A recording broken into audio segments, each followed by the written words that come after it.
এরপরে প্রশ্ন হলো, যদি রুমে কোরআন রেখে স্বামী স্ত্রী মিলন করে সেটা জায়েজ হবে কিনা?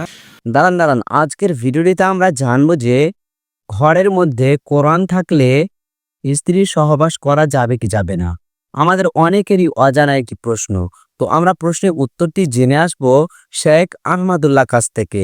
তো সম্পূর্ণ ভিডিওটি দেখতে থাকুন এবং ভিডিওটি শেয়ার করে অন্যকে দেখার সুযোগ করে দিন। এরপরে প্রশ্ন হলো, যদি রুমে কোরআন রেখে স্বামী স্ত্রী মিলন করে সেটা জায়েজ হবে কিনা? জায়েজ হবে, এতে কোনো গুনাহ হবে না এবং এটাকে কোনো গুনাহের বিষয় মনে করার কোনো কারণ নাই। ইচ্ছাকৃতভাবে কোরআন অমাননা না হলে, কোরআন আছে এক সাইডে কোনো একটা কিছুর উপরে, ওই ঘরে মানুষ তার ব্যক্তিগত যে সমস্ত বৈধ কাজ আছে, যে কোনো বৈধ কাজ সেখানে করতে পারে, এর কারণে কোনো কোরআনের প্রতি অসম্মান এর গুনাহ হবে না। আমাদের সমাজে অনেকের কবরস্থানের জায়গা নেই, কবর কেনার মতো তাদের সামর্থ্য নেই। অতঃপর তাদের মধ্যে কেউ যদি মারা যায় তাহলে শোকের উপর আরও কষ্ট পান। সেক্ষেত্রে সমাজ যাদের কবরস্থান আছে তারা যদি জায়গা না দেন তাহলে কি তাদের গুনাহ হবে? অবশ্যই গুনাহ হবে। শুধু গুনাহ না, গোটা সমাজের সবার গুনাহ হবে। কারণ কোনো মানুষ যখন মারা যায়, ওই লোকটাকে জানাজা, গোসল, কাফন দাফন করা এটা ফরজে কেফায়া। পুরো এলাকার কেউ যদি না করে তাহলে সবাই গুনাহগার হবে। হতে পারে একজন মানুষ মারা গেছে, তার কোনো নিজস্ব কবর দেওয়ার মতো জায়গা নেই, এই জন্য এলাকাবাসীর তরফ থেকে গণ কবরস্থান, সবার জন্য কবরস্থান এটা নির্মাণ করা, এটা ফরজে কেফায়া।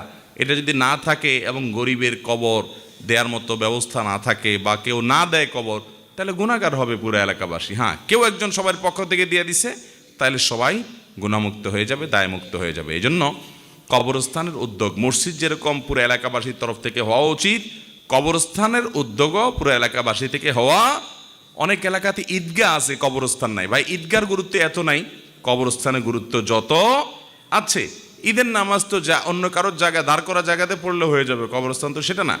এজন্য প্রতিটা এলাকাতেই কবরস্থান থাকা উচিত। আজকাল আবার পারিবারিক কবরস্থান বাইর হয়েছে, ঠিক না? পারিবারিক কবরস্থান, বিশাল বড় কবরস্থান আছে। আমি কয়দিন আগে বোধহয় দিনাজপুরের এরকম এক জায়গায় গেছি, অনেক পয়সা আলা মানুষ বিরাট কবরস্থান করে দিয়েছে এলাকাবাসীর জন্য, মসজিদের এক পাশে। আবার আরেক পাশে আরেকটা ছোট্ট কবরস্থান করছে। আমি বললাম, এটা আবার কি? বলে, এটা আমাদের ফ্যামিলির জন্য। আমি বললাম, মোরে কবরে চলে যাবেন ভাই, এখানেও আবার আমাদের ফ্যামিলির কবর, আমরা এখানে শোবো, এটা নেতাদের কবর। এই পাগলামির কোনো শেষ আছে? আল্লাহকুমুত তাকাসুর হাত্তা যুরতুমুল মাকাবির। কবরস্থান পর্যন্ত যাওয়া পর্যন্ত গর্ব, ফখর। এই জন্য গণ কবরস্থানে শোয়াটাই হলো সুন্নাহ। সাহাবীদেরকে দেখবেন, এই যে বাকিউল গারকাত, যেটাকে আমরা জান্নাতুল বাকি বলি, এই কবরস্থানে দেখবেন কত সাহাবীরা সেখানে শুয়ে আছে, সিনিয়র।